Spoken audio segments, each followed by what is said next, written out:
Oni kuma yola. Bado ba eko wala nule eje. Bado bado. Lele banu eko wala nue. Banu eko wala nue. Banu eko wala nue. Banu eko wala nue. Wala nule eje. Bado bado. Lele banu eko wala nue. Banu eko wala nue. Banu eko wala nue. Banu eko E.B.K.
A good day to all our listeners all over the globe. Welcome once again to ΟDADEƐ Sports Digest. I'm your regular host, Johnny Adufening. Thank you for tuning in. We are still on our walk down memory lane of Presec Sports. And today we will be looking at a great personality who made sports in Presec memorable and also something to look forward to on our school sports calendar. I believe it's also a program that helps us to reminisce on some of our sports achievements and on Presec sports activities as a whole. If you ever did sports during your time in Presec, you are the reason why we are doing this program. We want to acknowledge you. So we use this opportunity to say a very special greeting to all former sports heroes of Presec. The ΟDADEƐ fraternity salutes you. If you want to join this program, please you can join us on our main streaming links on social media, Facebook at ΟDADEƐ Radio, YouTube at ΟDADEƐ Radio, X at ΟDADEƐ Radio, Instagram at ΟDADEƐ Radio. You can also contribute by sending your questions and comments or even your favorite sports hero to our WhatsApp number 02000 92 92 5. Our guest for today, he hails from Agbozume. He was born on 2nd September 1961 and raised in Accra. He holds a BSc Honors in Building Technology from KNUST Kumasi. He is a quantity surveyor, procurement specialist, and a project management professional. He holds an MA Environmental Management and Policy from UCC Cape Coast, postgraduate certificate Inner City Revitalization Institute of Housing and Urban Development from Rotterdam, Netherlands. And he played the following sports whilst he was in school: volleyball, cricket, athletics, in discus and shot put. And he started playing from Form 4 until Upper 6 in 1977-78 to 80-81. He became our school champion in the discus throw in the 77-78 academic year and remained champion till 1980-81. He also played for the school volleyball team over that period, represented Greater Accra in the discus throw, and became champion of the zone in 1980-1981. He represented the Greater Accra in the Interregions competition for that year, winning second place with a very personal best throw of 42.60 meters. He also represented Republic Hall during his time at KNUST, where he played volleyball and threw discus for the university in the 1982 Gusa Games in Kumasi. He played volleyball, cricket, and threw discus and shot put again for KNUST in 1985 in the Gusa Games held in Cape Coast, and won in discus and shot put. These are all the universities. He's head of quantity surveying and lead for works procurement UCCC from 2003 to 2022, right? Yes. He's a part-time lecturer in project management and contract administration, part-time lecturer, Department of Construction, Technology and Management in KNUST.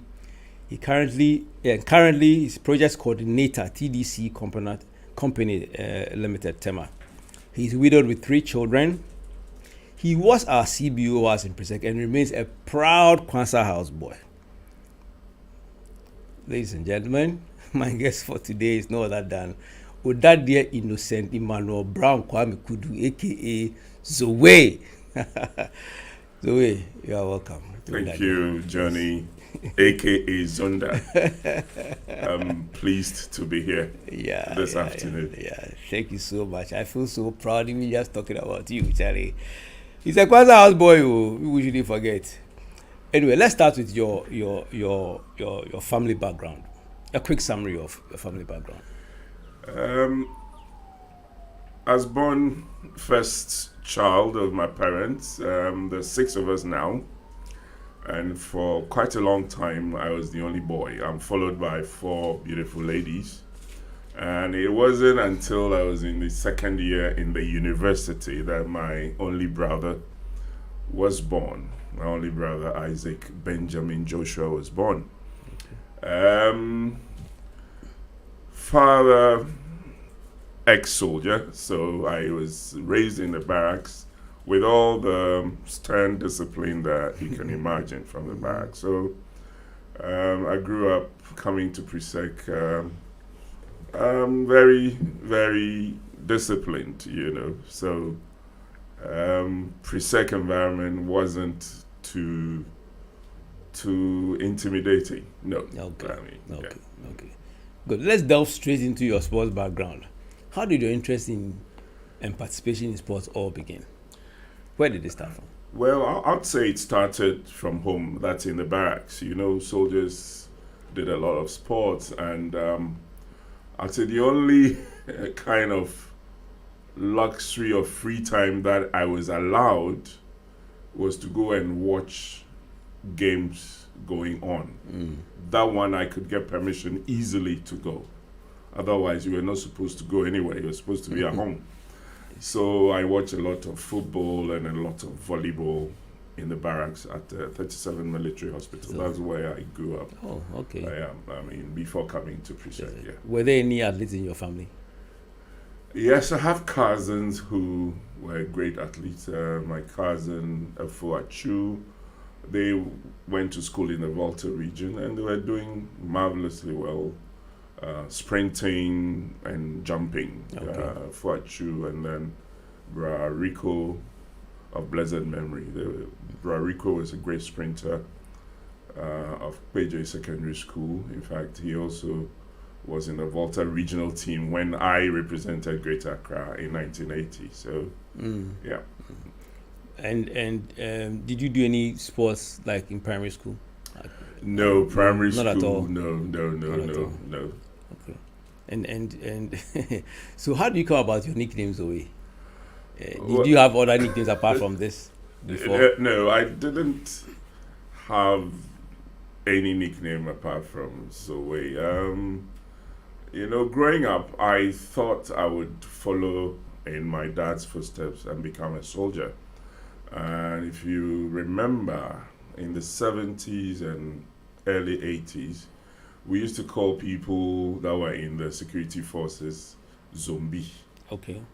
So I used to say I'll go the zombie way. Okay. So ZOWAY is actually a combination of zombie way, zombie and way. So I thought I'd become a soldier. So I said I'll go zombie way, zombie way, and that became ZOWAY. Yeah. Okay. Yeah. And what form did this name start? Oh, well, this started late Form 3 into Form 4. Okay. Yeah. But when would you say ZOWAY the athlete? When was he discovered? I mean, even before that question, when did you discover yourself with the abilities and the skills that or the talent that you had in sports? When did you discover yourself before others even discovered you? As I said, I watch a lot of sports, and I remember I used to walk from 37 to a WAC stadium to watch, bilateral games between Ghana, Cote d'Ivoire. And one thing that attracted me was the discus throw. I remember Form 2, it was Ghana, Ivory Coast at a WAC. And I was so, impressed or dazzled by the way the discus throwers turned. And I remember those days there was Jack Bebley and Sumaila. They were the throwers from Ghana, and the way they would go down and turn before throwing the discus.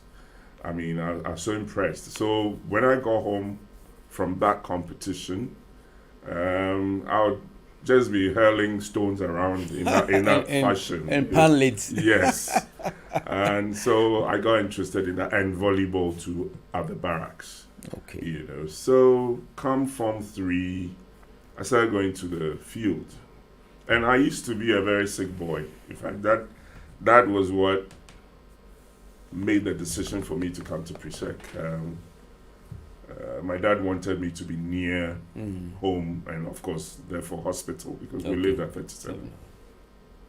So that's how come I came to Presec, to be near home. And did you have another school in mind? At that time, I had Presec in mind because there was a senior I admired who lived in a barracks. Okay. And he's one of the people that made me play volleyball. Okay. Yeah. The great Kapi, okay. Prudence Ajololo. Okay. Yeah, we lived in the barracks together. Yeah, okay. And when I was in Form 1, Form 2, he was playing with the soldiers in the barracks. I mean, on holidays, he'd play with them. And so I used to admire the volleyball. And somewhere in Form 3, I got into the Kwanzaa House team. Yeah. Talking about Kwanzaa House. That it was a house known for its track sprinters. At least when I came to Form 1, we had a solid track sprinter. And thereafter, people came after who were just sprinters. So what was it like? What was the house like for you as a sports person doing field events? You're right when you say it was a house of crack sprinters. I remember when I got to Form 1, there was the school champion, Peter Eni. Monster. The nickname was Monster. Yes. And those days, Monster was doing 10.6 seconds, and so we used to even call him P.N.E. of Ghana. And there was this other senior who was 2 years ahead of me, Sakite of blessed memory, Dobo, also very good sprinter. And so Kwanzaa House had quite a lot of sportsmen in almost every field. In volley, we used to have a senior. When I came to Form 1, he was also in Form 5. Adio Muyudin Jaji. Yes, very terrible volleyball player. Terrible in a positive sense. Terrible, but I mean, he could jump so high, and his spikes would land almost right behind the net. Wow. It was difficult to pick his spikes up. Yeah, that was a Dio Jaji for you. Yeah. Wow. I mean, I'm hearing names that are, we didn't come and meet them, but we heard of their names. Yeah. Was there any person in Kwanzaa House at the time who was good in? I mean, you've just mentioned one person, but was there somebody who was really good in field events that you remember? For field events, yes, there was one of my favorite seniors. I met in Form 1. He was in Form 5. Dr. Godwin Awule Late. a.K.a. Ayu Santo. Hey. Yeah. He was an accomplished pole vaulter. Yeah. In fact, he was a school champion and also the Greater Accra champion at the time. Apart from pole vault, he also was a good long jumper. Yeah. So for field, that was Ayu Latte. And one senior that influenced me into sports a lot was Pastor David Popolampo. Okay. He used to be the 5,000 champion. Yes. And this was an asthmatic guy. So the thing we had in common was we were both asthmatics. Okay. And he encouraged me that if I did sports, my asthma will go down. And so when he was going to train, he used to do a lot of road works. He would run from Kwanzaa House to the school field and then hit the IPS road for his road works. So he would pull me along. And I would just manage one round around the school field.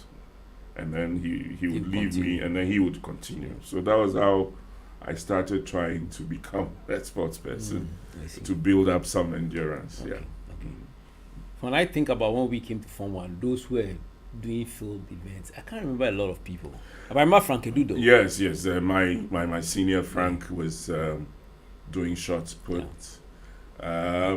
But for discus, there wasn't any person that stood out as such. I remember seeing people throw discus, but the one that impressed me was he became assistant senior prefect, senior Godfred Intifro. Yes, okay. He was in, I think, was it La Bonne House, yeah. And he was 4 years ahead of me. So when I think he was also in Form 5 when I came to. His nickname was Godfather. I see. Yeah. Let's talk about volleyball. You know, you played for Kwanzaa House and the school. Yep. How did that also begin? You told me about 37 barracks and all that, but in Kwanzaa House, how did it all begin? Yes. So as fate will have it, the school volleyball court was right behind Kwanzaa House. So that's how come we had so many people playing for the school from Kwanzaa House. Yes. So many. So we would gather around the school court and watch our seniors play. Now, at the time, there was a coach who was coaching the national volleyball team, whose classmate in secondary school was our sports master, Mr. Teddy Kwao. So this gentleman, Mr. Humphrey, late. I mean, we buried him just this year. When he finished training the national team from the stadium, he would come back to Presec. He resided with Teddy Kwao, and he would come with all the balls. So that was the period that Presec volleyball rose to a certain peak. And we will be there acting as ball boys, running after the balls and returning them. And that was how I improved my volleyball skills, you know. Watch what he was teaching. And if we had access to spare balls, we would also be practicing on the sides.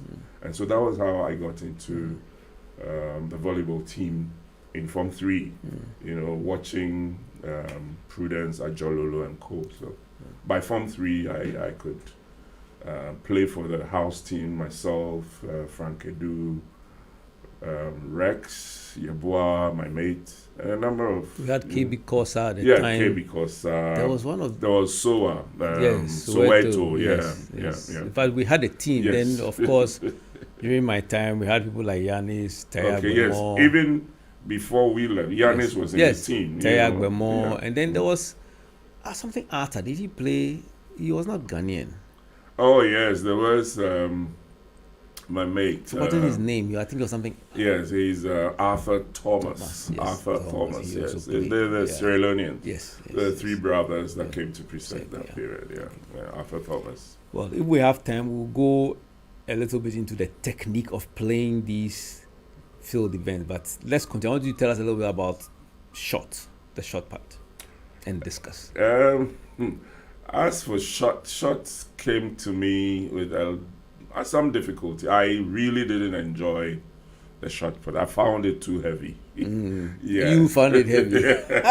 I found shot put heavy and tedious, but yes, you became sometimes you come into a role when there is nobody to play the role. Yeah. So I remember Form 4 and how I got into discus was just following one of the seniors. We just mentioned his name, Senior Danso of blessed memory. He was throwing discus for Kwanzaa House. Okay. And I would follow him to the field and retrieve the missiles for him. And so it got to a point I'll be throwing it back. And somehow he realized there wasn't too much range between what he was doing. And so, and he was alone that year. I was in Form 3 then. And so he told me if by close of registration nobody joined him for discuss through, he puts my name there. Okay. So I'll join him to represent Kwanzaa House. But you know, those days seniors will come in. So one sixth former senior Isubonting came in and said, "You Form 3 boy, what can you do? Step aside." So he took over and became Senior Danso's partner for that year. But then I purposed that these people, they're sixth formers, they're going away. So when they leave, I'm going to step in. You know. And so the following year, I took it upon myself to start training even before the athletic season was announced. You know, so I'd go for the missile and go to the field and be throwing about. So shots, but there was no one apart from Senior Frank KUDU. Okay. You know, so I had to partner him, and that's how come I got into shots put. Did you do any other events?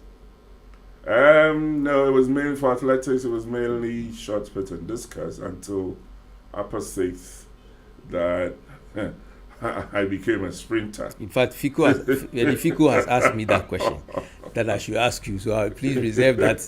Yes, we want to know the story of how you were coerced or managed to be convinced to join the sprinters. We'll come to that. Yeah. You know, I also want to ask a little bit about the technique of these throwing events, because they are very technical. You know, for example, I recall holding the discus and thinking, what the heavy thing, how are people throwing this? And the shot, you know, like, hey, you know, they put the thing right on their neck, raise the leg at the back, turn a certain way, and then, you know, and so the technique is sort of part of how well you, it's not just about strength, it's more of technique, even the javelin and all.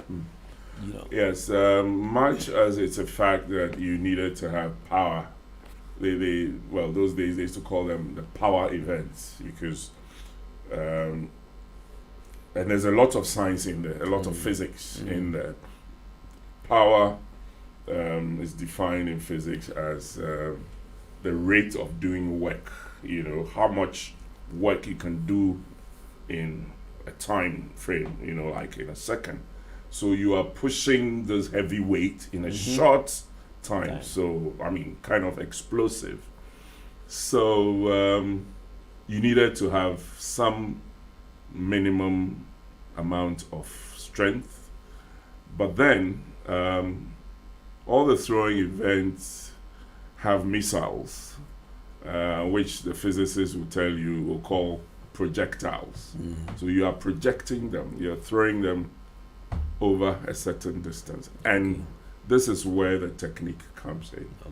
You must have the right technique and do the right thing at the right time to get to maximum distance.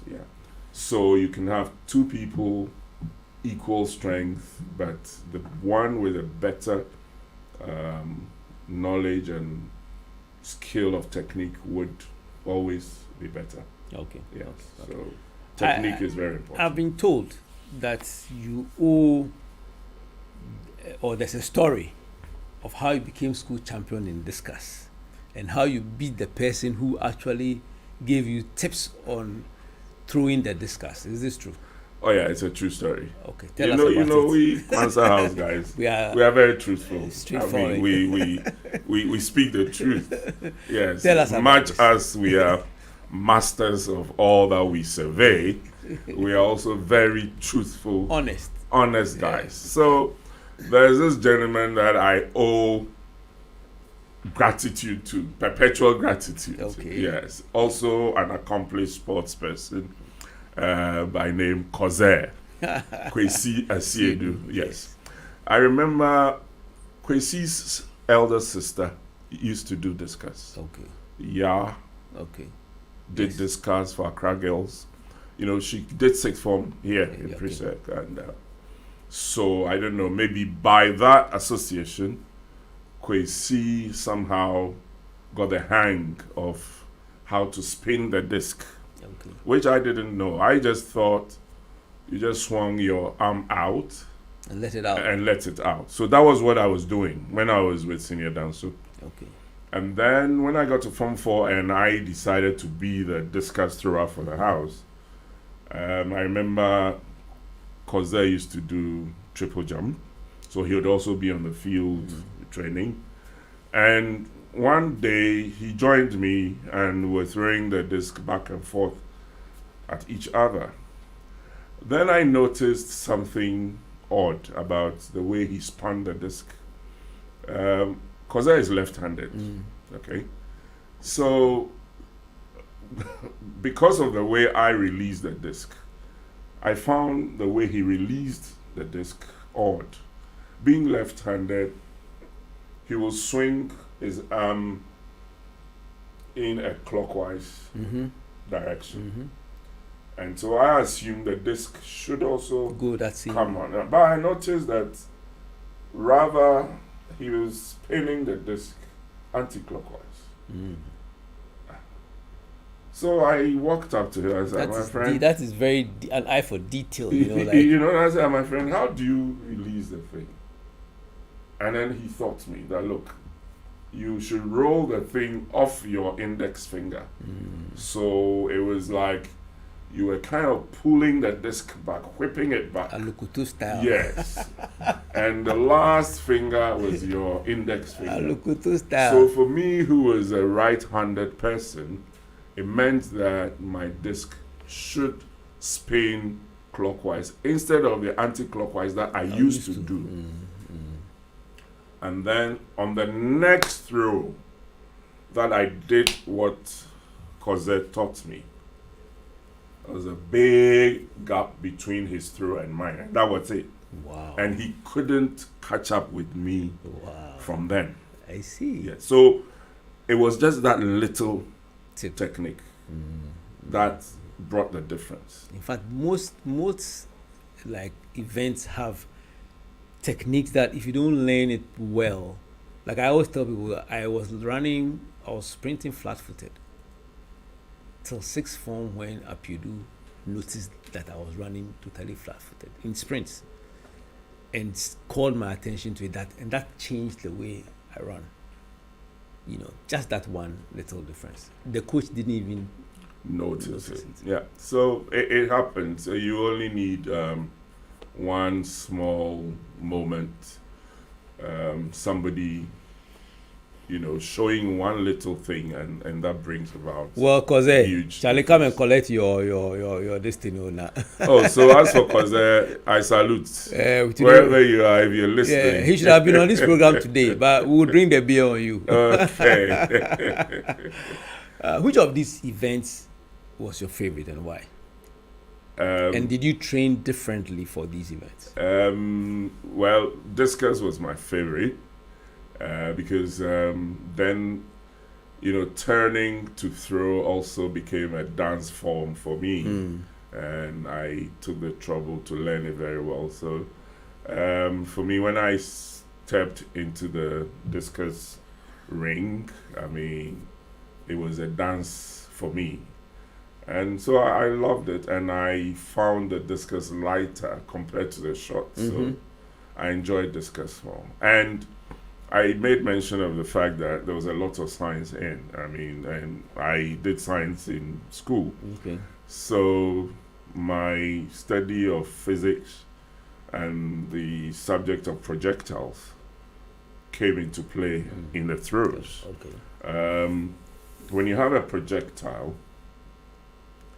the distance it would travel depended on the initial speed with which you project it. Those of you who are not paying attention in class in physics, please listen. Yeah, so it depends on the initial speed. So that's where the power comes in. You must be strong enough to push it off quickly. Another thing that it depended on was the angle of release. Okay. It was proportional to sine 2 theta. Theta being the angle of release. Now, the highest value of sine is 1. So if you can get sine 2 theta to be close to 1.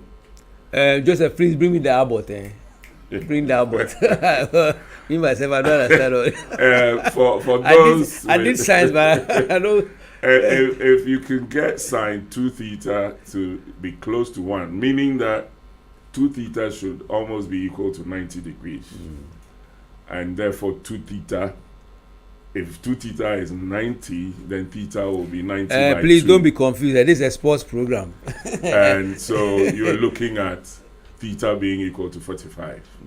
So the best angle, optimum angle, is 45 degrees. So I don't understand all this. So let's move on. 2 theta, 1 theta. As an athlete those days, yes. What was the training regime like for you, especially before a competition? I mean, especially when you became a school athlete, walk us through some of your training regimes, Okay. especially for power, leg strength and stuff like that, arms. Yeah, so when I,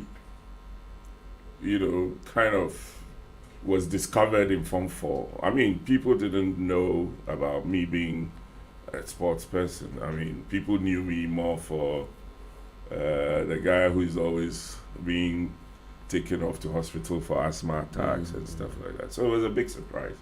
And then our dear sportsmaster, B.T. just took a liking and quickly started giving me guidance on what to do. So I remember he used to take me through a lot of squats to strengthen the legs, because in the throws you are pushing off with your legs, so you need strong legs. So we used to do a lot of squats and then what they call it, jumping jacks and stuff like that, and then a lot of push-ups or press-ups. And honestly, that was all the power training I did, even through to university. Funnily, I didn't like heavy things. I didn't like the weights. But you were big. Yes, I was. And people assumed I was pumping weight. yes, but no, it was just my natural body weight. Okay. I was always doing press-ups. That was all I did. Okay. So I spent the greater part of the time building up the strength and speed. And that's one thing a lot of people don't know. If you're a thrower, you must develop speed. You must be fast. So again, with the direction of Mr. Krong, you would even join the sprinters when they're doing what you guys call wind starts. So you do a lot of that to be able to move quickly at the beginning. When you are throwing the missile, you should be able to move quickly and push quickly. So I'll do those exercises most of the time. Then a few weeks to the competition, I'll begin to polish technique. Okay. Go to the field and throw, not so much for distance, but to make sure that you're going through the right motions and you're trying to get your angles right and stuff like that. Who were the people who were your competitors? You mentioned Kwase, but in the other disciplines, who were your competitors during your time? It turned out Form 4, a lot of my seniors. I remember there used to be a senior we called Abadi. Abadi, yes, discus, yes. Yes, those days they were the big boys yeah. in the discus there. And then Dozo, Senior Meibo. Yeah, he also became one of our dining hall prefects. Yeah. Those were the people, and there were most of them were seniors, and so it was a big surprise that a Form 4 boy won. Yeah, and it remained like that, as you said. Yeah. So, but I think that it was mainly the technique. A lot of people don't see it. Were you one of those superstitious athletes who would train at night? You didn't want people to see you. You had specific things you did. No, I was just an ordinary guy, and I would train normal times from 3:30, 4, and till it was time for dinner, and then you'd come. I remember when I was dining hall prefect, I would go and train and come to the dining hall straight from the field, and that's it. I mean, I didn't believe in anything apart from just going out there and doing your preparation. Yeah. Do you remember exactly when you were called into the school team in these events? So for discus and volleyball, this was Form 4. Okay. 77, 78 academic year. Yeah. Okay. 78. Yeah. And how were you selected to join the team? Did you played obviously for Kwanzaa House, and then after that? Yes. So normally during inter-house, the sports masters go around watching and picking people. Yeah. So that's how I got into the school team for volley, and then for the discus, of course, there was inter-house, and you won. So definitely, I think the first 3 also will be drafted into the team, and will be having training until inter-school. What was the feeling like? Because those days when you are going to the school team, it's not easy. Apart from the benefits that come with it, how did you feel like being like a school athlete, even before you became the champion? For me, it was a big deal. I mean, because I enjoyed watching sports, I just felt, now people are going to watch me too. It was a very, very good feeling that I was part of the team. And for me, it was also the only time I could leave Presec campus without an exit. So it was a good feeling. It was very nice. You had the benefit of venturing the Cholole when it was time. I mean, you got to ride in the school vehicles, school bus and stuff like that. It was good. The special diet and all those things. Yeah, there was athlete's table. Yeah, wearing the school athletes, your spikes around your neck, and But were you one of those athletes who just loved the jama that went with, Oh yeah. I mean, I don't know of any athlete who would not like Java. I mean, well, some found it too profane, but I mean, like. Oh yes, there were songs I wouldn't sing. Okay. Yes, but I enjoyed the Jama, so it's a matter of choice. I mean, there's some. Those days in Presec I couldn't sing, but when I got to the university I sang a few. President training me allow you to. I get it. Yeah. I see. Okay. Was there anybody that you looked up to and admired, in these various sports? You mentioned a few, but can you just? Oh yes, for volleyball obviously it was the great Kapi. Prudence Ajololo, who even as a student in Presec was playing for the national team. Yes. Okay. So in volley, he played with some style. Yes. Kapi was like a cat. You could jump with Kapi, and somehow I don't know how he did it. He would still be up, and you would come down. So if you went up in a block or a spike with Kapi, I mean, somehow he managed to stay above you. I mean, he managed to hang a bit, before coming down. So Kapi was a great player. And he could turn in the air. I mean, I don't know how he did it, but if there was a ball, if he went to block and you tried to dribble him, he could adjust mid-air and pick the ball, you know. And for that, some of us never could do that. Experience. Some of us never could do that. Yeah. What are the other disciplines? For discus in school, I was a champion, so there was nobody.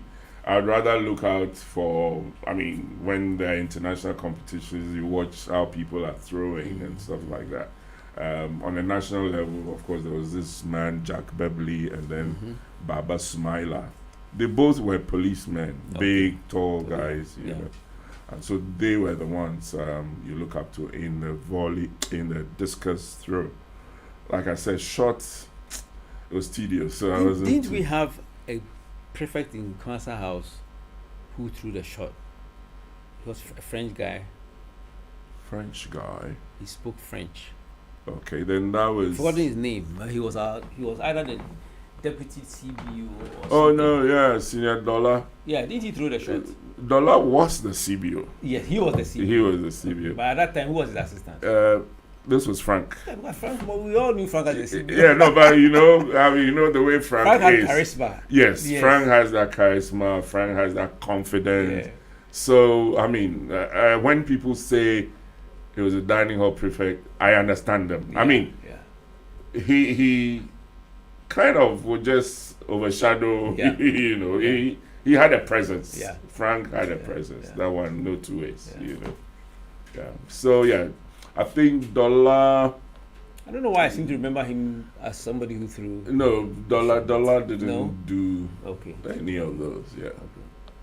But in general, I mean, like, do you remember other athletes who were huge personalities during your time? You know, or like when you even came to Form 1, do you remember anybody who stood out? Oh yes, that's for the athletes. Like I mentioned, Peter Eni. Yeah. PNE. And then there was Senior Doma, Akwesi Doma, Berkon for hurdles. Yeah. And there was this other guy. He didn't go very far, but he had a style for hurdles. Carlsberg. Okay. I think. Yeah, it was Reindorf. Carlsberg, Reindorf. Okay. You know, his style for hurdles was so big. He had the style, you know. But Doma was the man with the speed, you know. So, and then Senior U Santo doing the pole vault and the long jump. When we came from, we had the sports prefect who was in upper six. I can't remember his name. He used to do the 400 meters. Oh yeah. And then there was this mate of mine, Mickey Wonders. Mickey Wonders. Yeah. I remember. Michael Ayerson. Yeah. But the guy I'm talking about was in sixth form. He was our prefect, our sports prefect. Okay, 400. He did 400. Odami. No, okay, Odami, right? okay, yes. Odami Sakpati. Yes. Yes. He was another guy. Another, very serious. They were the Greater Accra champions until one man Nigeria came along. You know, Ben Soglo, one man Nigeria came along. Yeah. Wow. Yes. Okay, so tell us about some of the inter-school competitions. I mean, away from Presec, some of the great competitions that you got into. Yeah. You know, what was Intercore like for you? Oh, Intercore was always. I mean, I looked forward to it because that was when you could leave school and we all go to the stadium. And apart from the activities, apart from the competition, one aspect that I enjoyed was the Jama, the songs, you know. And we used to sit close to West Africa, and that rivalry was there, you know. And all the songs, you know, the dissing songs and stuff like that. You enjoyed it. And then after the competition, those of us who were not athletes, I mean, there are times we've had to walk all the way from Accra Sports Stadium back to Presec. Really? Oh, yeah. And then you go the next day. Hey. Yes, if you didn't join any of those transport that was organized, that was the only way you made money from that. There was this guy who was, what's his name?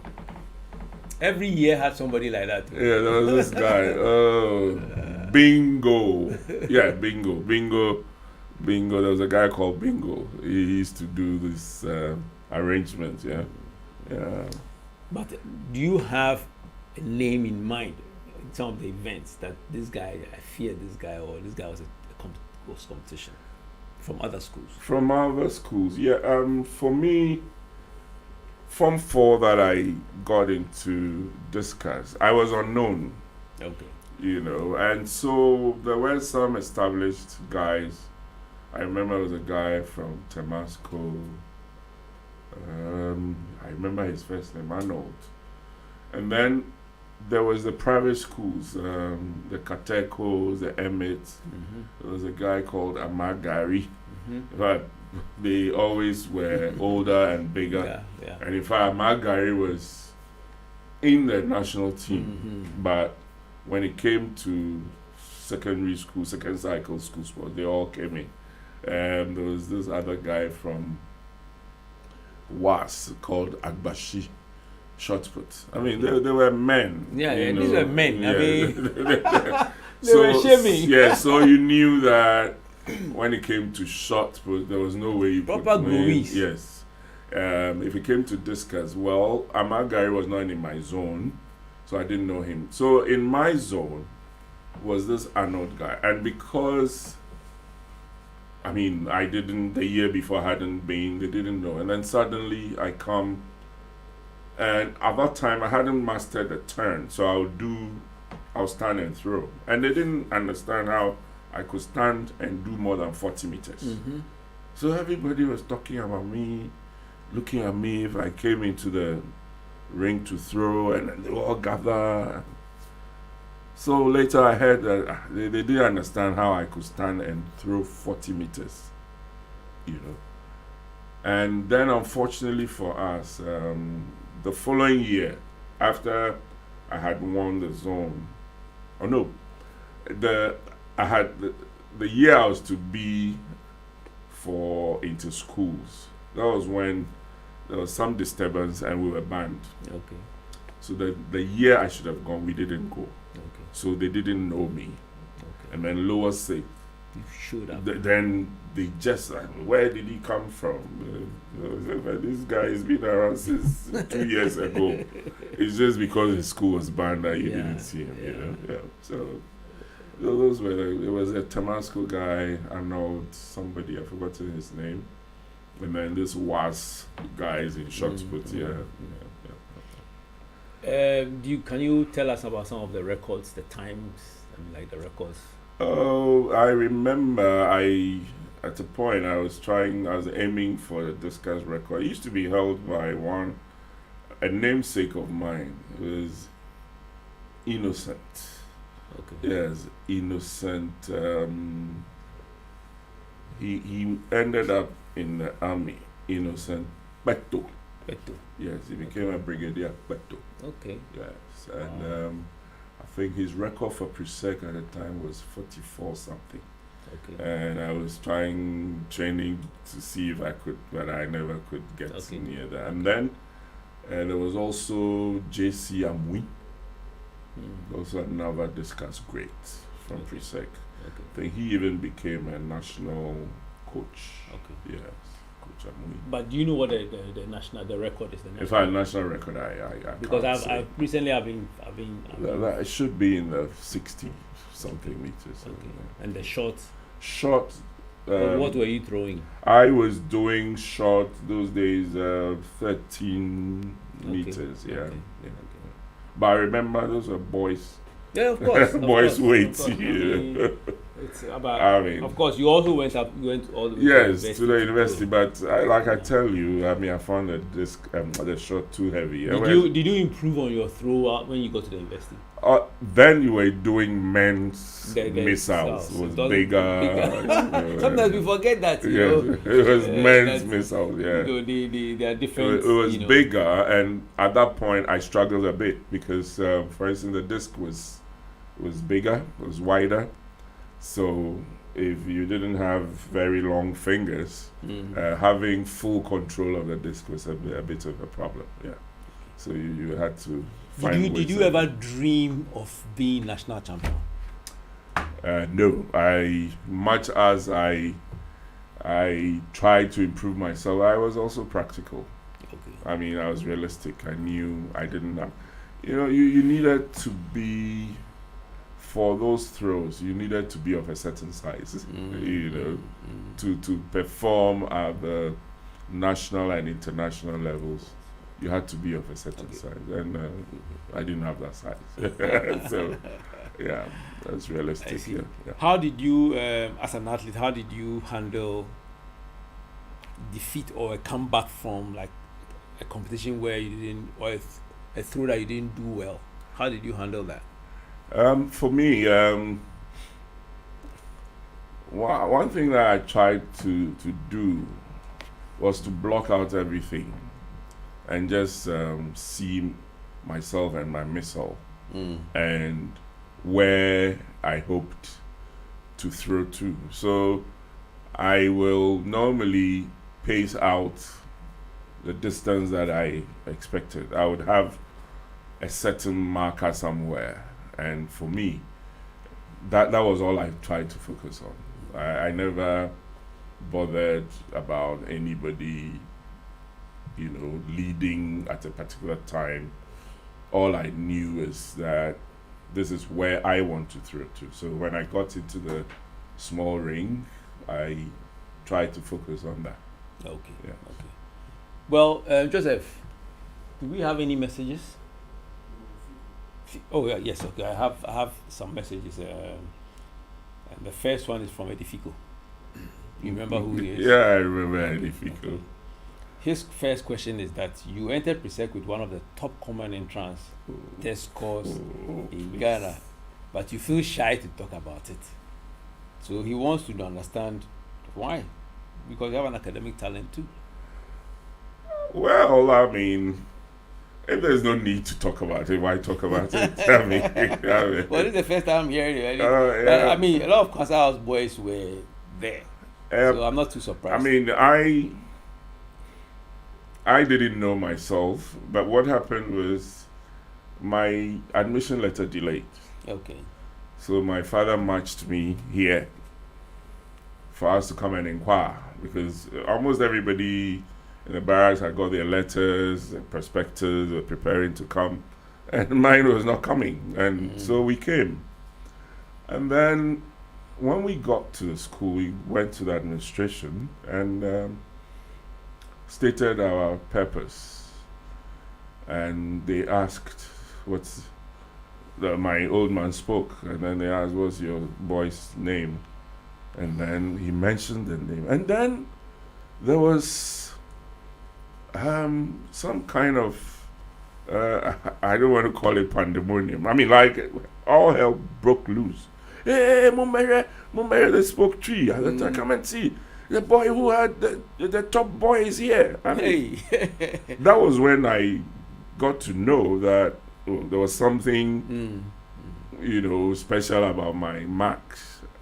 And for me, where I came from, there was this lady in my class who was always topping the class most of the time. And even though the last class, I could top in exams, come common entrance, she had a higher score. Yeah. So for me, it was nothing. I mean, so they ran into the headmaster's office. And at that time, Mr. KUDU was head. Okay. He admitted us. And then after admitting us, he left and Reverend Matekujo took over.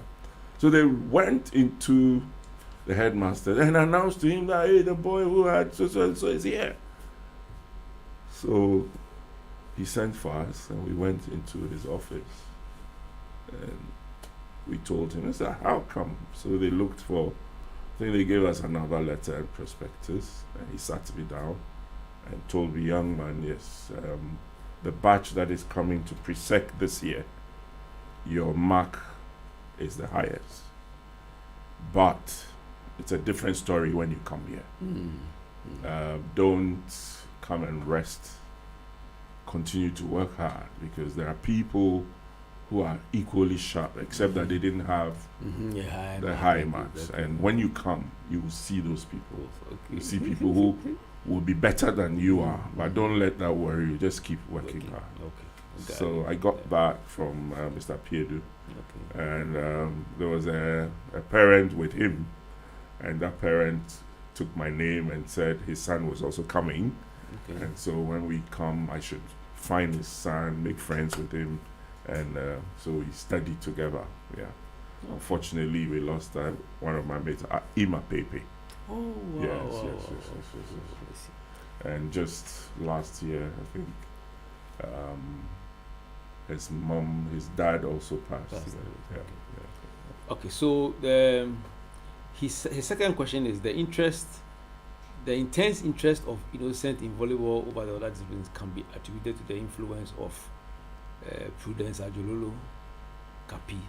That you've mentioned that. Yes. So whether you should tell us a little bit more about that, but I think you've already done that. Yeah. We lived in the same barracks. He was 2 years ahead, and I remember seeing him in Presec t-shirts on holidays. Oh? I haven't heard. Okay. Yes, I don't know why that. He's also in London. Yes, I know. So my bad. Maybe I mixed it up. No, he's lived in London for a long while now. Yeah. He also mentions that you tricked Kwesi Asiedu, because they to show you how to spin the discus properly with the technique, and went on to beat him in the discus and shot put as champion. And he was asking about any recollections. Oh well, I mean, I've spoken about that. I didn't trick him. I just asked an honest question. I noticed a difference in the way he threw his missile, and I asked, and he showed me how it was done, and that was it. Then he says you played along sports greats like Sine Danso, A.K. Antimagi, Frankie Du, Adiomo, Jardine, Jai. Now a lecturer at Kwara State.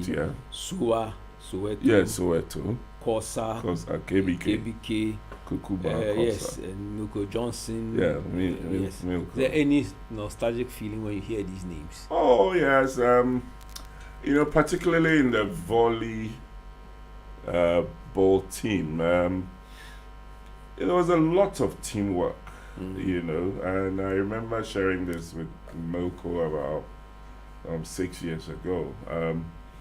You always wanted the team to win, so you do anything you could. I remember you would run after balls that seemed impossible and dive to retrieve them. Yeah, to bring back. That was it. And so I was likening it to something we could do even at the national level in doing things for whichever community we belong to. Making sure that the community doesn't lose, doesn't sink, whatever it is within your means that you can do, you do it, freely and willingly. That was the feeling I always got when I got onto the volleyball team, And same feeling I got into the cricket team when it was introduced to Presec. I mean, we were the first few people, myself, Frank, Milko. Frank went on to become a national player, and so yes, I like team games. Do you remember Ferret in this? Oh yeah, Aferi. He brought some vibe. Yes, Aferi. He was in Reed's house. The late Ferret. His last question is: where from this fixation of listening to BBC Radio and France International? When you are relaxed. I don't know where you got that from. I don't know, but it's true. The thing about me is I have a love for languages, and I like to speak any language I learn. I like to speak it as close as possible to the owners of the language. And so for me, if it was English, if it was about English, I mean, the best place to learn it is from the natives, and with radio stations, the native English speakers, BBC. So I tend to listen to BBC a lot.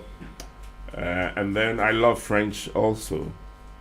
So I tuned to Radio France International. Okay. So in my car, my FM stations are programmed.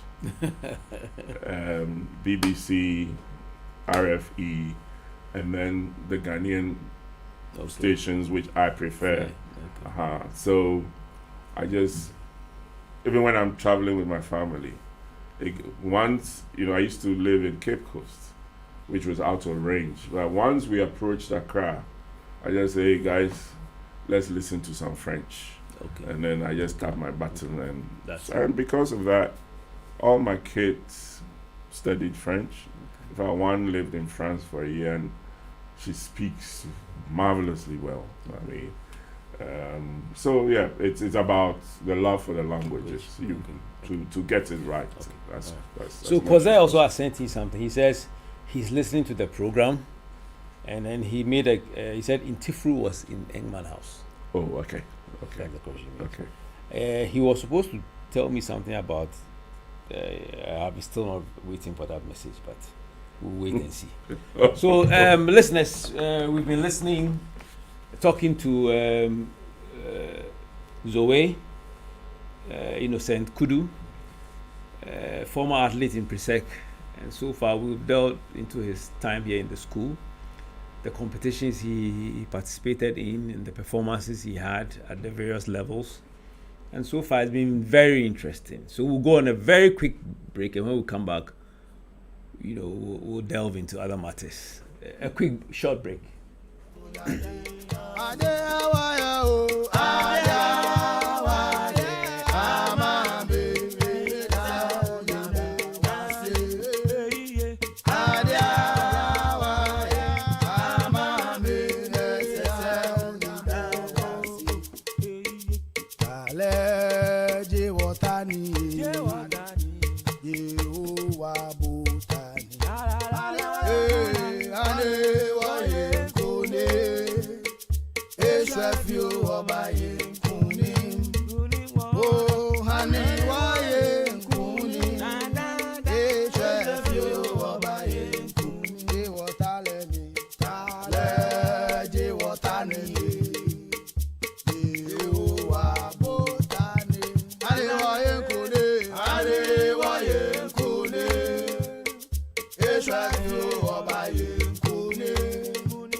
ỌDADEƐ Radio. ỌDADEƐ Radio.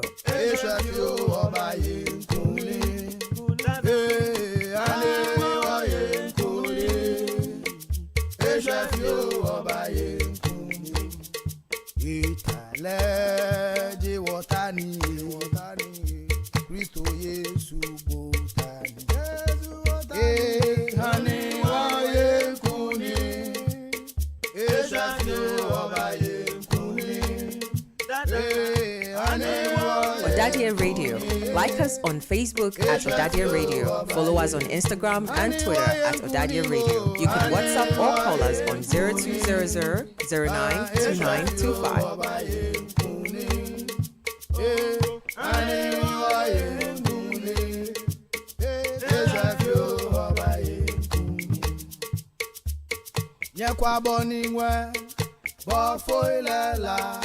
Hallelujah.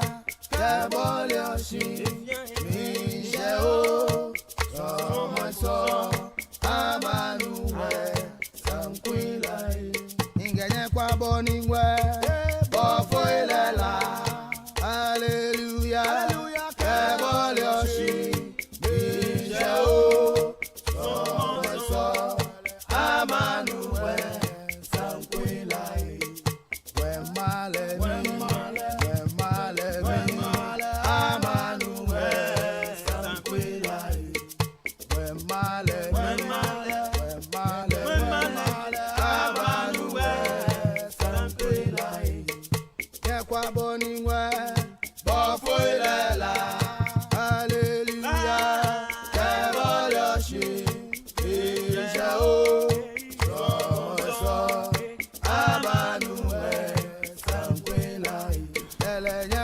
Okay, so welcome back to ỌDADEƐ Sports Digest.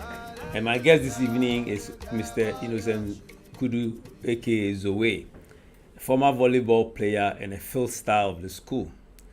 You can join the program by sending your questions, comments, contributions, or your memories of your favorite sports heroes of yesterday through our social media handles, and I'll read them at the end of the program.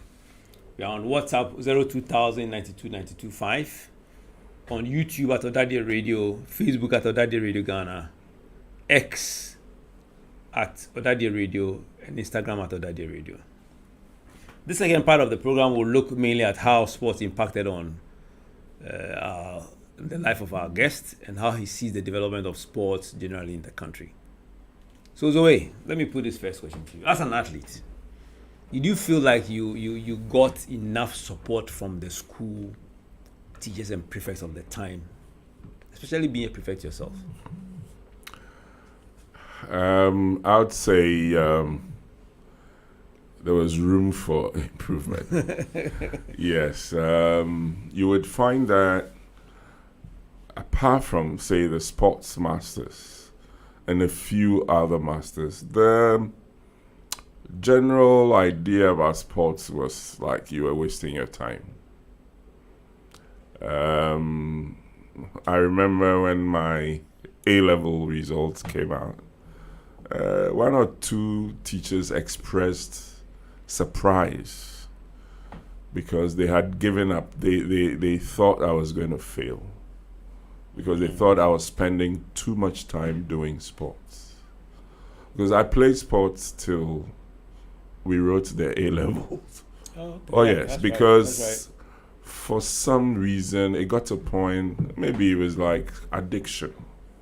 If I didn't go out to the field and did something and sweated, I couldn't focus when I sat down to read. So I needed to have that sweat before I could settle and read.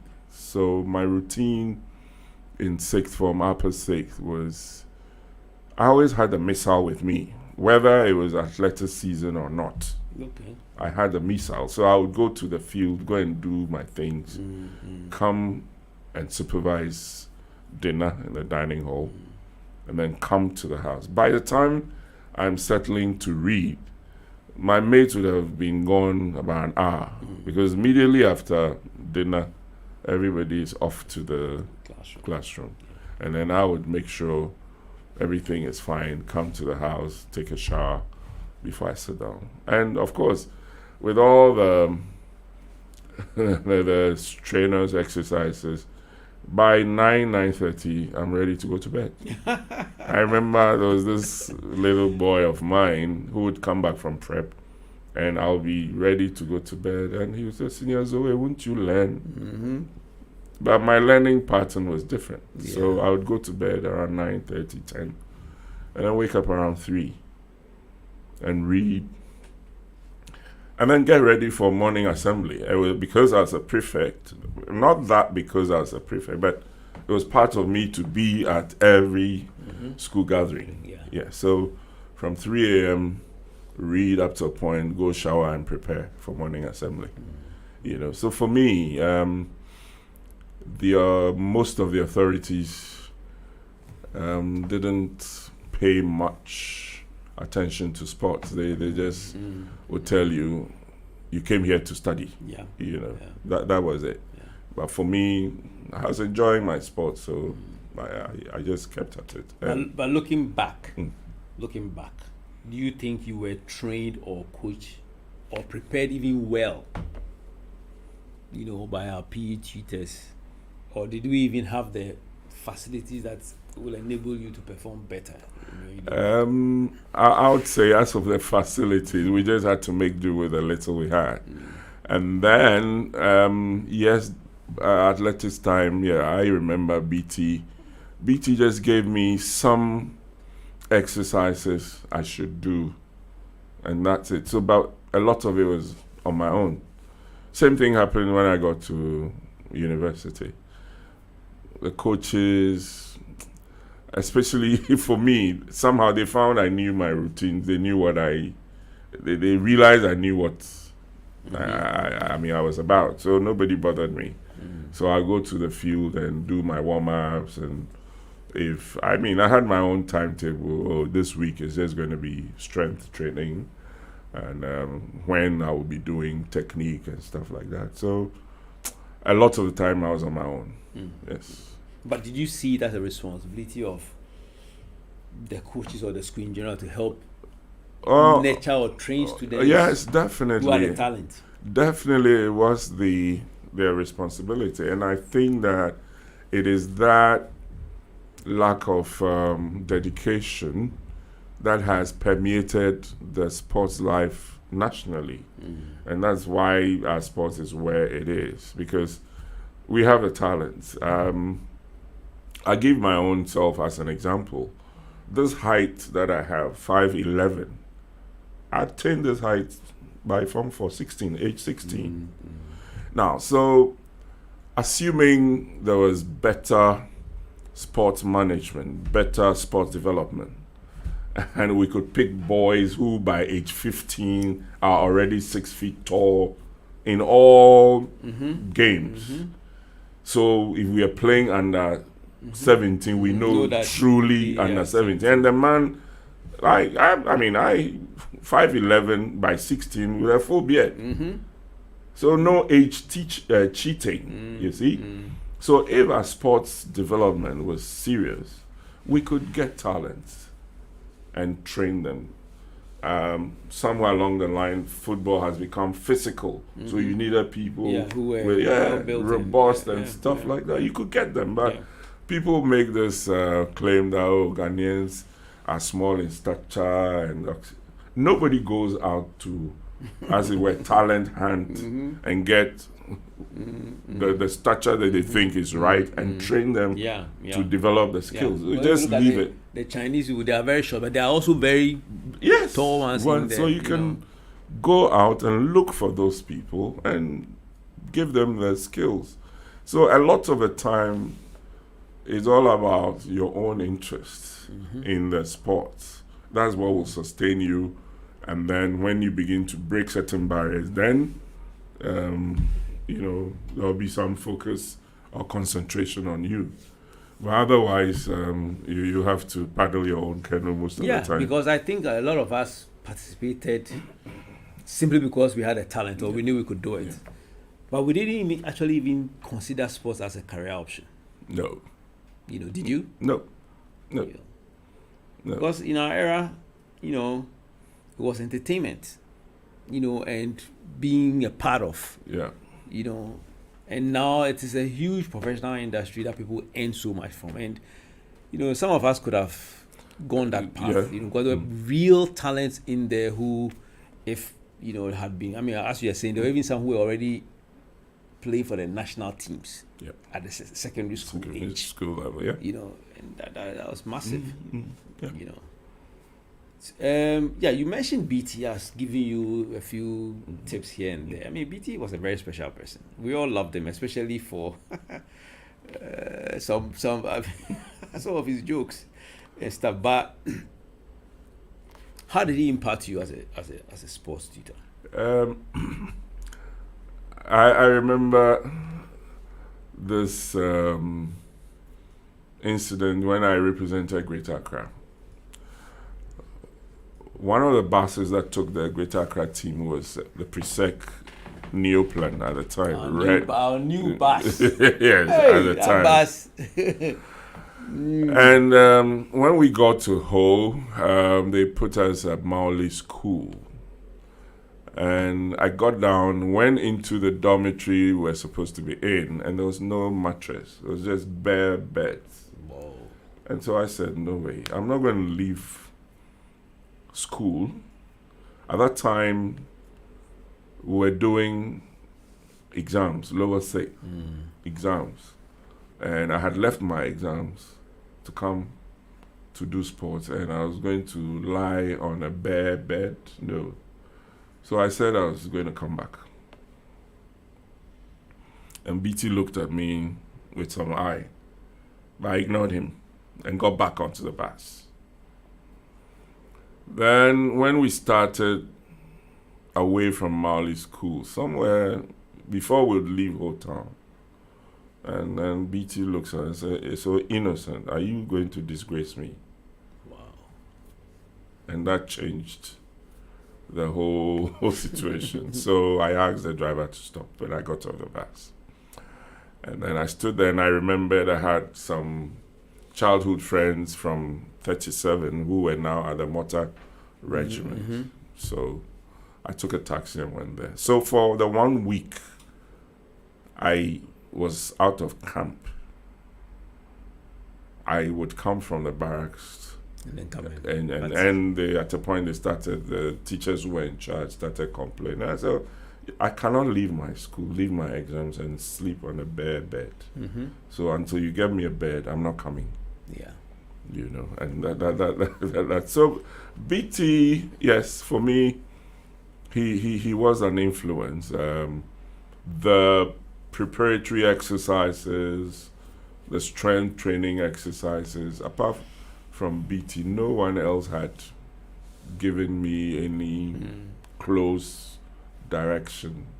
And then there was a sports master who was on, I think, teaching practice. Okay. He also taught me a few Few things. Yeah, Okay. and that was it. Do you remember any of BT's popular sayings? You know, it makes us all laugh. BT. Any of his Oh, popular there's a famous one. If you know your name is not on the agenda, don't venture the sayings? chololi. Yeah, BT. Yeah, I know. Training, know how walk. Modern, yeah. When he does well, Yeah, when we win, Yes. modern. When we lose, waka.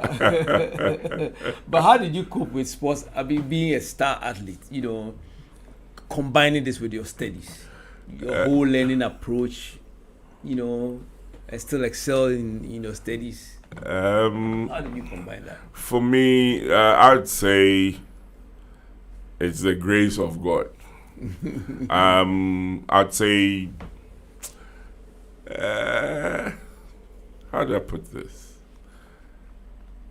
Fortunately, I have a good memory. Okay. So the most important thing was for me to be in that class and listen to the teacher and take some notes. And then after that, yeah, I could do anything, you know. So I say fortunate and grace because I didn't need too much time to grasp or understand. Like some of us. So, but then somewhere along the line, I also chanced on a book in the school library about how to study. Really? Yes. And you kept it to yourself? Oh, no, I mean, it was a book in the library. I just read it. And so, yes, you must, as it were, apportion your time, appropriately. So for me, it got to a point, this was my decision. I spent maybe 2 hours on the field. Some students spend those 2 hours or more just chatting. Okay. So whilst they are chatting, I am on the field. So it balances up. And then when it is prep time, we're all supposed to be reading. Okay, so I also read.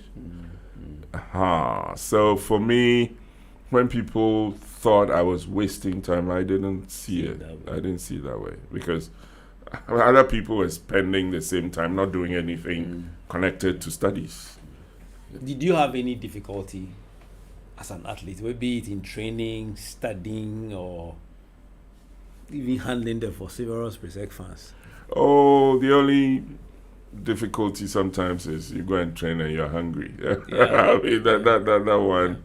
Yeah, young, growing, no vitamins, nothing. Just the normal, you know. How did you deal with? Were you ever injured? Did you deal with any injuries? Yes, I remember Form 4. I fell going into the dining hall.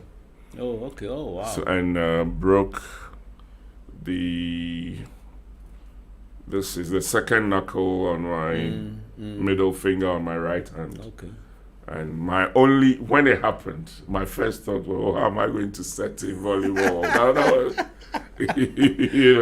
that was my first worry. Okay. So I rushed to 37. They put a little splint on it, but it didn't heal fully. Yeah, so that joint cannot bend. But fortunately, volley season was way off. Yeah. So by the time volley season came around, it was healed and I could still, and that was it. Yeah. Do you feel like you're able to reach your potential as an athlete? No. I don't think I did. I don't think I did. I think that in the hands of, with more attention from trainers, I could have done better. With more attention and a structured approach, could have done better, and some concessions from authorities. Because I remember when I came back, my physical chemistry master, Dr. Miller, was very cross that I didn't take the exam. Oh. Yes, when he was giving out the exam scripts, he got to, and then after he'd given out all the scripts, then he said, "An innocent, I didn't find your script." And I said, "Oh, I was away. I didn't write the exam." And then he asked me, "Your education and sports, which is more important?" And there I stood, and I had to say my education. So that was it. I mean, there was no support. Because you were. Some say that field athletes are not as applauded as much as track athletes. What are your thoughts? I think it's true because the visibility is low. The attention tends to be on the tracks.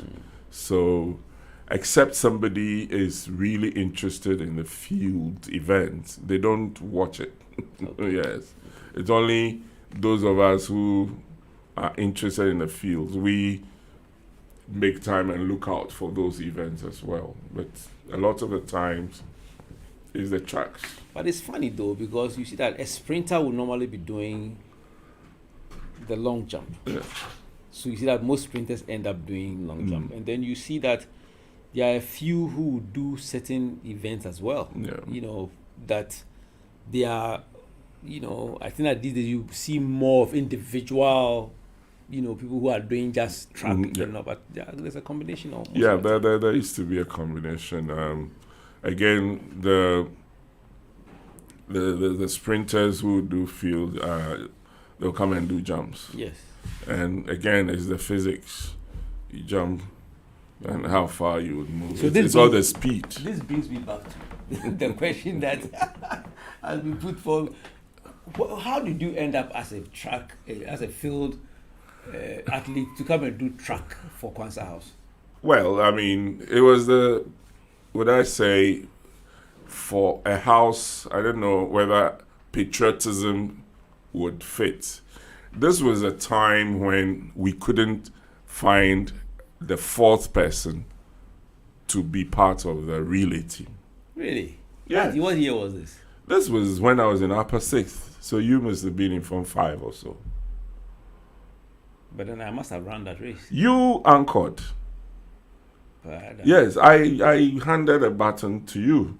Wow. Yes, I ran the third leg.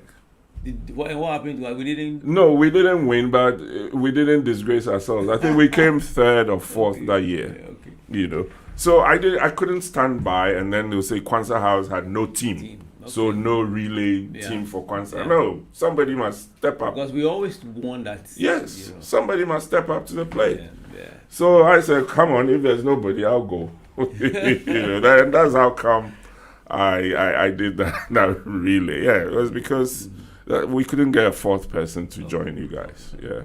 Tell me the impact of sports generally on your life and how it has enhanced your journey even through your career.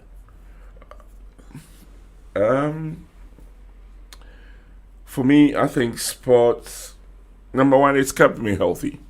Okay. Yeah, it's kept me healthy. Sports suppress my asthma to the point that sometimes I forget.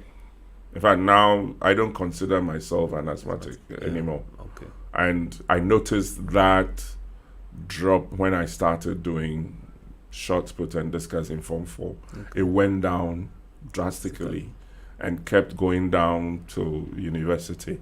So for me, and it also has kept me alert. I mean, anytime I had exercise before I sat down to study, I realized I could focus more.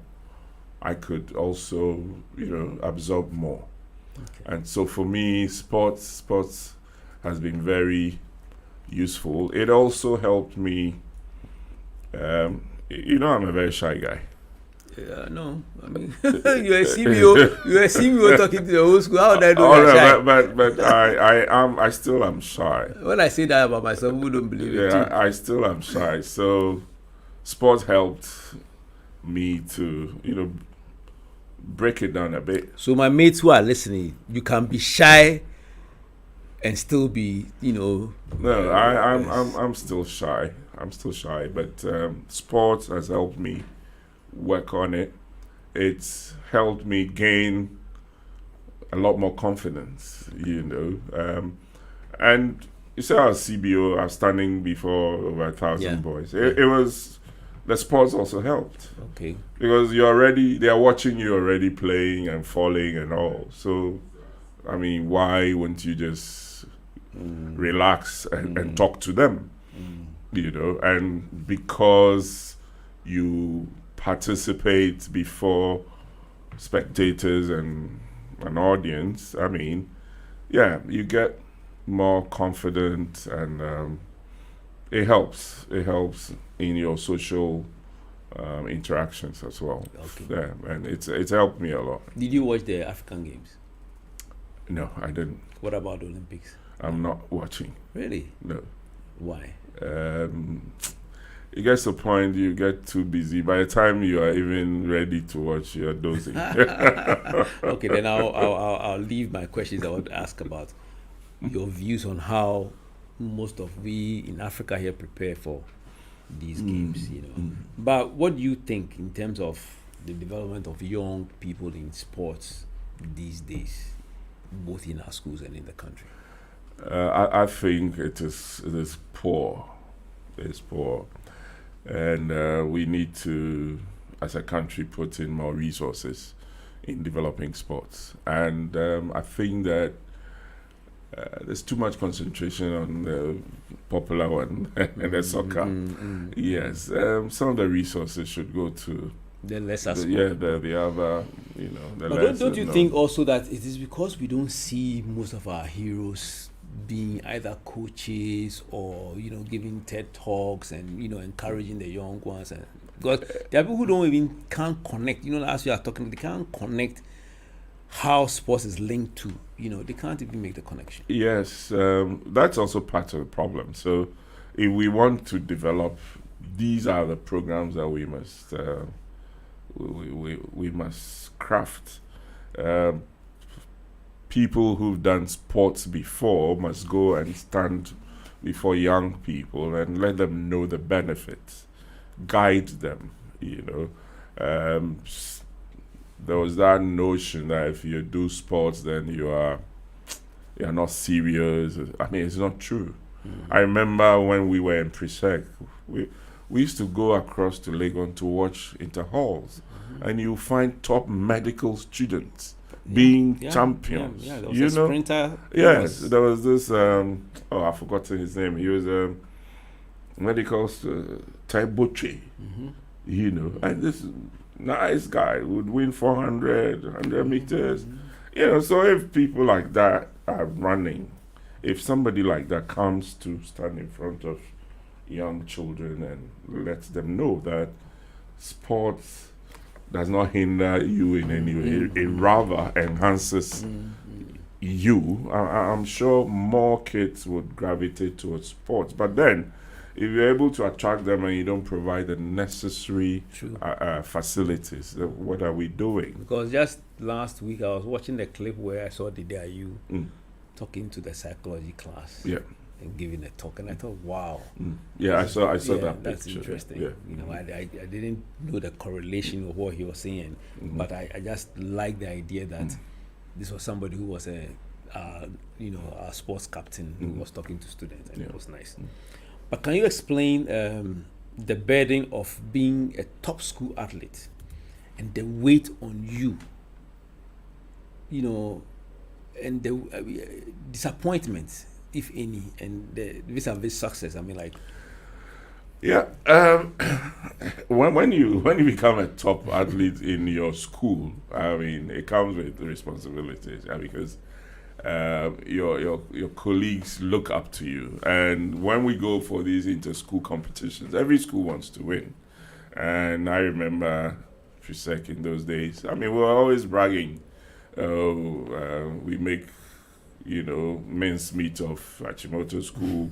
We'll make mincemeat of Labone, and all that. So anytime there was inter-school, your colleagues looked up to you to make it happen.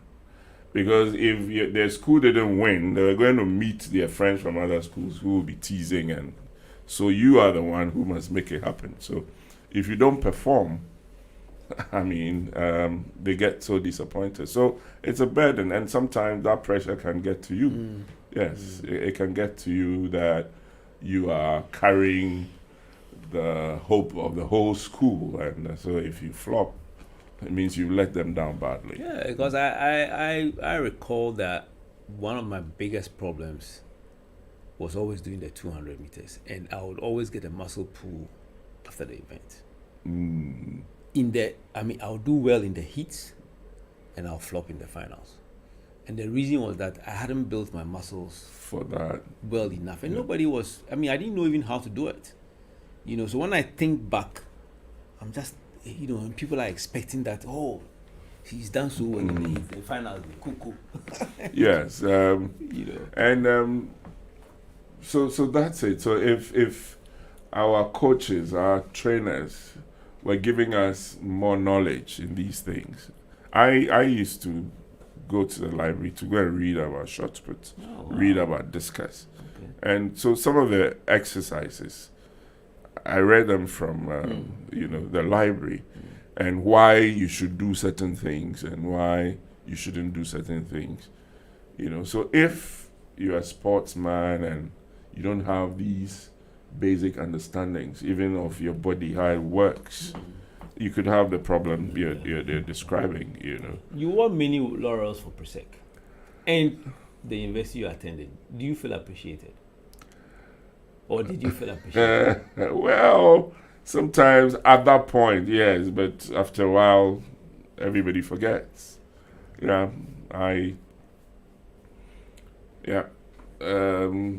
So I know you're asking if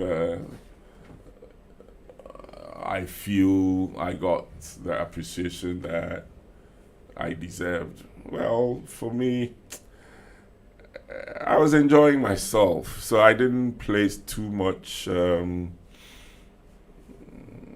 didn't play too much store on whether or not got appreciated. Me, I won. Everybody saw I won. That's the thing with individual sports, is you.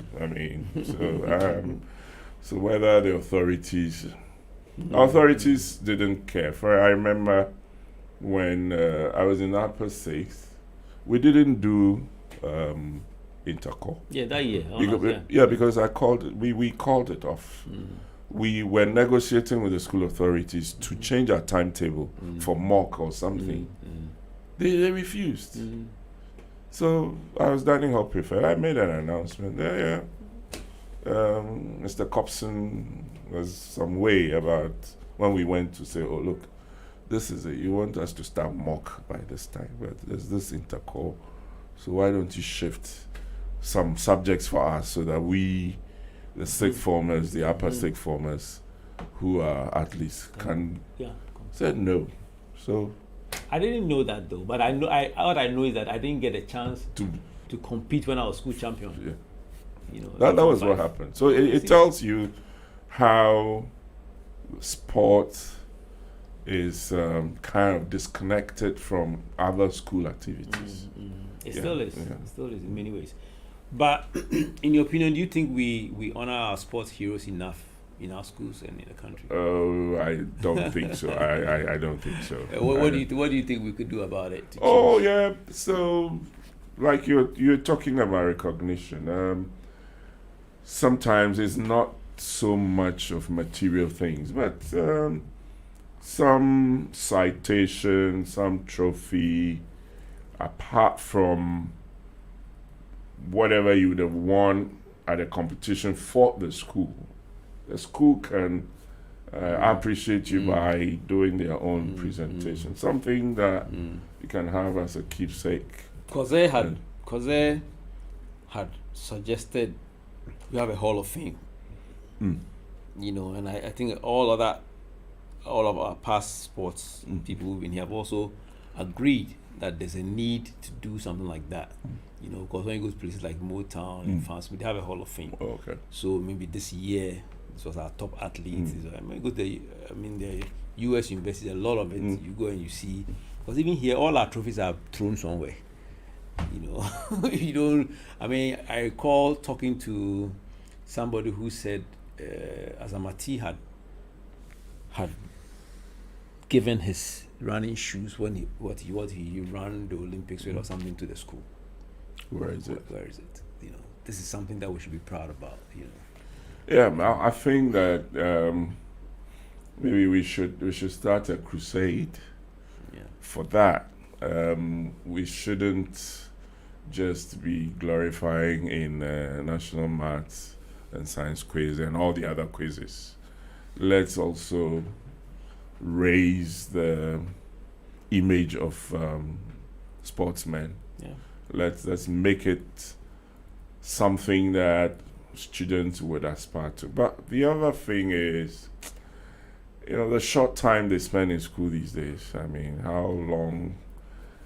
how much time do they have to develop? Yeah, well, but prepare. you're going to ask Azamati and they also went through Exactly the same my thing. point. So if you have little time Mhm. and still you get people who can excel and go up to the national level, we should, you know, really Yeah, recognize. it can be done. Because I recall when they interviewed him, he mentioned his teacher or sports teacher in Presec, and that already gave our school a huge, Okay. you know. And I think that anyway, who is your sports hero, or who has inspired you or still inspires you in sports? Well, I would say Prudence Ajololo Capido. Okay. Yeah. Okay. After many years, he's Yeah, still. oh, yeah. Okay. Okay. And I mean, sometimes I close my eyes and I see him with his galley. Yeah. I need to look for him. Okay, so just a few quick messages before we conclude. There was something from Koze, but it's voice, so I can't, you know, I can't read that. And Godson also says he feels there wasn't enough coaching, especially in athletics. But Zoe was my discus coach, and he got me through for consults. I didn't know Godson through. Yeah, he threw for discus. Oh, wow. He threw for I always concert. thought Godson was the one who was doing the books. No.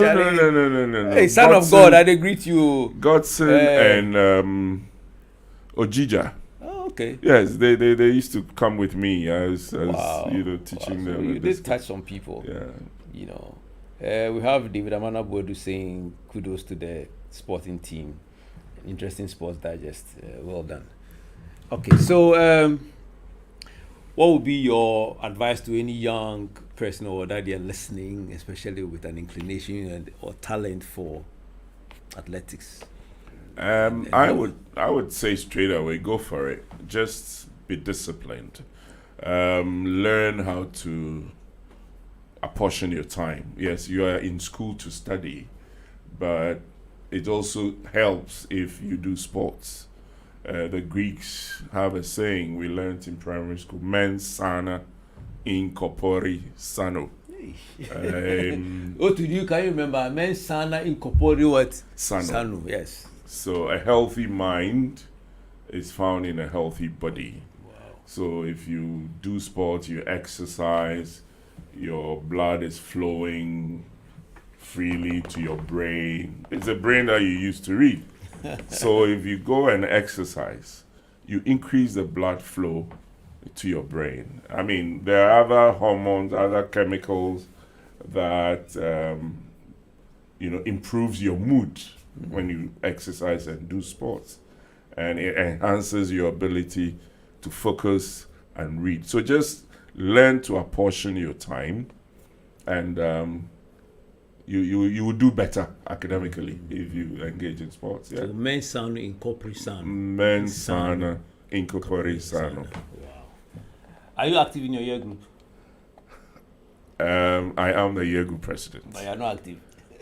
I am very active. That was a quick question. I am very active. But how have you managed to stay in touch with everybody?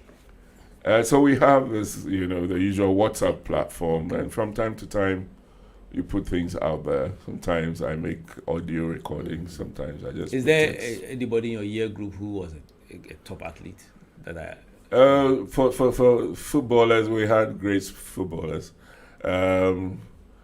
Kofi Apple, I don't know if he's listening. I know Kofi. 7, he used to play 7. Yes. Yeah, I know Kofi. Yeah, Maestro, we call him Maestro. Yes. Yes, Kofi.